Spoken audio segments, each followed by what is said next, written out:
జ్ఞాన సరస్వతి దివ్యక్షేత్రం బాసర నిర్మల్ జిల్లా చేరుకున్నాము. ఇది దక్షిణ భారతదేశంలో ఒకే ఒక సరస్వతీదేవి ఆలయం. బాసరలో వసతికి సమస్య లేదు. అన్ని రకాలకు చెందినటువంటి వసతి గృహాలు ఇక్కడ లభ్యమవుతాయి. మనం గుడికి వెళ్ళే మార్గంలోనే ఇరువైపులా రకరకాల కులాలకు చెందినటువంటి వసతి గృహాలు, అదేవిధంగా ప్రైవేట్గా కూడా వసతి గృహాలు, లాడ్జీలు దొరుకుతాయి.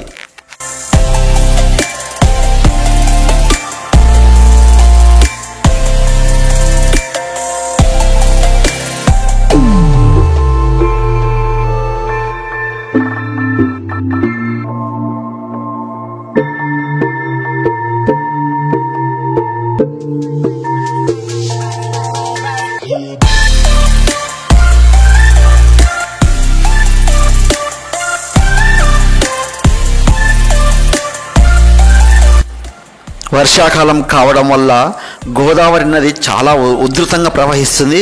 ఇక్కడ మనం సరస్వతీదేవి విగ్రహాన్ని చూడొచ్చు. ఈ నది మీదుగా బ్రిడ్జ్ ఉంటుంది, దాని మీద వాహనాలు వెళ్తాయి. చాలా సుందరమైనటువంటి దృశ్యం, చాలా బాగుంటుంది. మనము బాసర చేరుకోవాలంటే ఆ బ్రిడ్జ్ మీద కానీ ఇక్కడ చేరుకుంటాము, నిజామాబాద్ నుంచి వస్తే.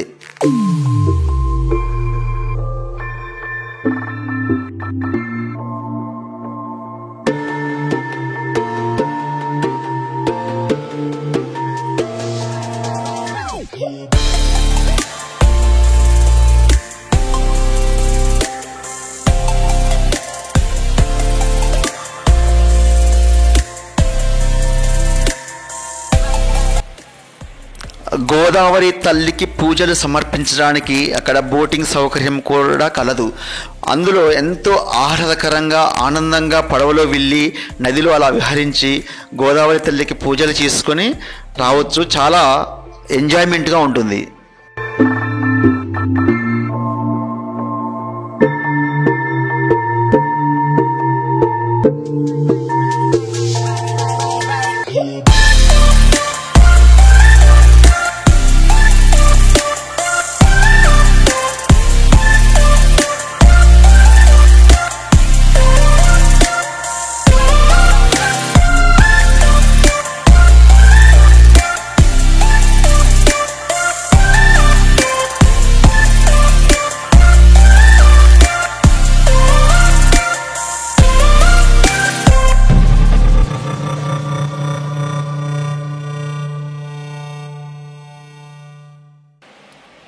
గోదావరిలో స్నానం చేయగానే ఆ మెట్ల దగ్గరే ఒక శివాలయం ఉంది.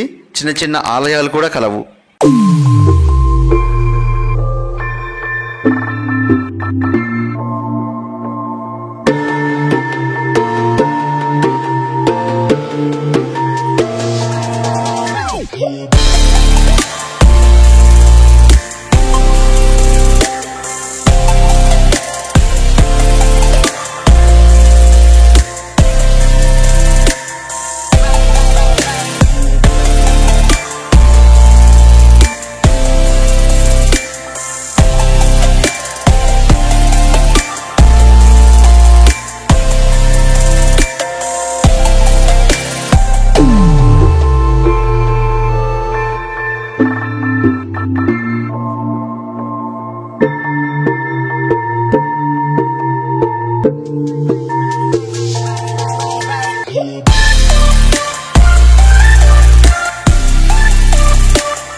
ఇక మనం గుడిలోకి వెళ్దాము.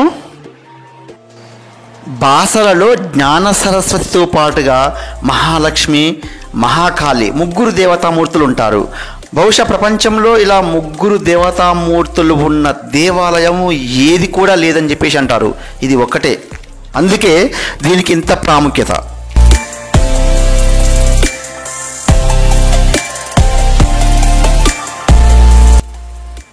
ఇప్పుడు మనం చూస్తున్నటువంటి అమ్మవారి విగ్రహం మొదటి అంతస్తులోనిది.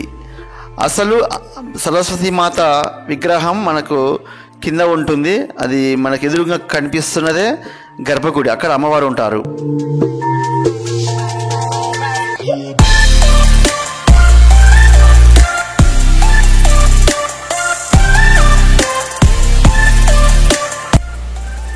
గర్భగుడిలోకి కెమెరాలు అనుమతి లేనందున అక్కడ అమ్మవారి వీడియో తీయలేకపోయాము.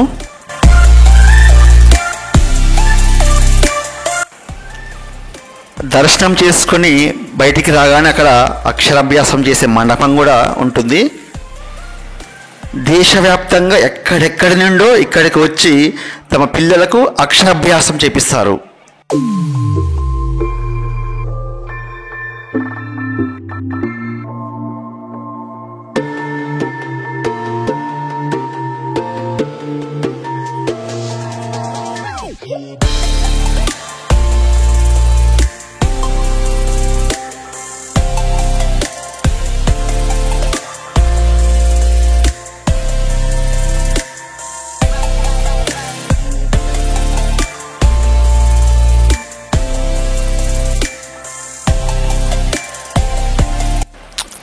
మనకు గుడి పక్క నుంచి కొంచెం ముందుకు వెళ్తే అక్కడ వ్యాసుని గుహ ఉంటుంది. మహాభారత యుద్ధము చూసి చలించిపోయిన వ్యాసుడు ప్రశాంతత కోసం ఇక్కడికి వచ్చి తపస్సు చేస్తాడు. ధ్యానంలో ఉండి తపస్సు చేస్తున్న సమయంలో ఒక శక్తి రూపం నీడలా కనిపించి మాయమైపోతుంది. అప్పుడు వ్యాసుడు దివ్య దృష్టితో ఆ రూపము ఎవరిదని చూస్తాడు. అది ఎవరో కాదు, జ్ఞాన సరస్వతి. అప్పుడు వ్యాసుడు మరి పూర్తి రూపంలో ఎందుకు కనిపించట్లేదు అని సరస్వతి మాతని అడుగుతాడు. అప్పుడు సరస్వతి మాత ఏమంటుందంటే, భూలోకంలో పాపాల వలన తన రూపం చూపెట్టలేను అని అంటుంది. మనం కాసేపట్లో వ్యాసుని గుహకు చేరుకుంటాము.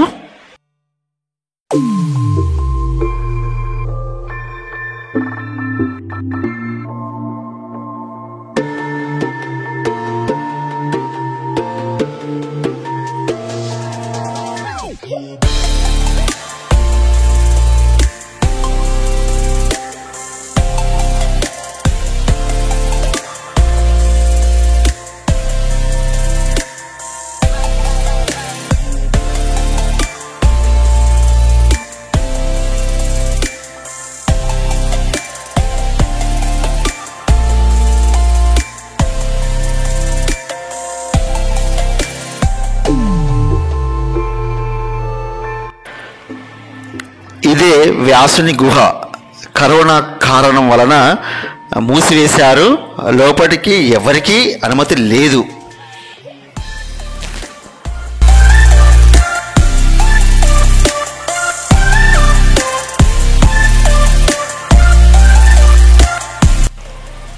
మళ్ళీ కథలోకి వెళ్దాము. అప్పుడు వ్యాస మహర్షి అడిగిన ప్రశ్నకు సరస్వతీదేవి ఏమంటుందంటే, నువ్వు ప్రతిరోజు గోదావరిలో ధ్యానం చేసి పిడికెడు ఇసుక తీసుకొచ్చి ఒక దగ్గర వేస్తే తన పూర్తి రూపం వస్తుందని చెప్తుంది. ఆ విధంగా నేను జ్ఞాన సరస్వతిగా అందరికీ దర్శనమిస్తాను అని చెప్తుంది. వ్యాస మహర్షి ప్రతిరోజు గోదావరిలో స్నానం చేసి అక్కడ తపస్సు చేసి రోజొక పిడికెడు ఇసుక తీసుకొచ్చి, ఇప్పుడు ప్రస్తుతం ఉన్న గర్భగుడి ఇది మన కోనేరు ఎదురుగా ఉంటుంది, అక్కడ వేయడం మొదలు పెడతాడు. ఆ విధంగా కొన్ని రోజులకు అమ్మవారి పూర్తి రూపం వస్తుంది. అప్పటి నుంచి అమ్మవారు జ్ఞాన సరస్వతిగా మనకు అక్కడ దర్శనమిస్తుంది అన్నమాట. వ్యాసునికి అమ్మవారు జ్ఞాన బీజాన్ని ఉపదేశించిన ప్రదేశం. ఈ బాసర అనేది జ్ఞానానికి పుట్టుక. ఇక్కడ వ్యాసుడు తపస్సు చేసినాడు కాబట్టే వ్యాసపురి అయింది. వ్యాసపురే వాసర అయింది. వాసరే బాసర అయింది. ఇక్కడ మనకు కనిపిస్తున్నది వేదశిల. ఇది బస్ స్టాండ్ ఎదురుగానే ఉంటుంది. ఇక్కడ దీన్ని రాయితో కొట్టినట్లయితే మన బిందెని కొడితే ఎలా శబ్దం వస్తుందో అలా వస్తుంది. అంతటా రాదు, కొన్ని ప్రదేశాల్లో ఆ విధంగా శబ్దం వస్తుంది. దీన్ని సీతమ్మవారి బిందె అని కూడా పిలుస్తారు ఇక్కడ ఉన్నటువంటి స్థానిక ప్రజలు. మనము గోదావరి ఘాట్స్ దగ్గర నుంచి వచ్చినట్లయితే ఇక్కడ దక్షిణ గంగా వేద నిత్య హారతి అది తప్పకుండా చూడదగిన ప్రదేశం. ఇక్కడ మనకు చాలా శివలింగాలు ఉంటాయి. వాటికి ప్రతిరోజు కూడా అక్కడ పక్కన వేద పాఠశాల ఉంది. ఆ వేద పాఠశాలలోని విద్యార్థులు ఇక్కడికి వచ్చి పూజలు నిర్వహిస్తారట. కాశీలో గనక గంగాహారతి ఎలా ఉంటుందో అదే విధంగా ఇక్కడ గంగాహారతి నిర్వహిస్తారు ప్రతిరోజు.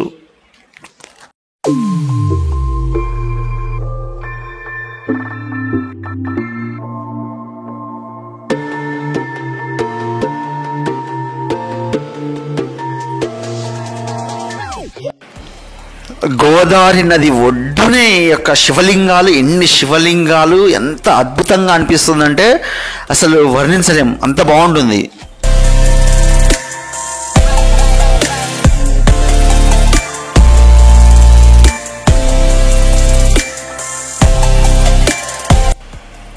ఇది గోదావరి నది యొక్క నాభిస్థానం.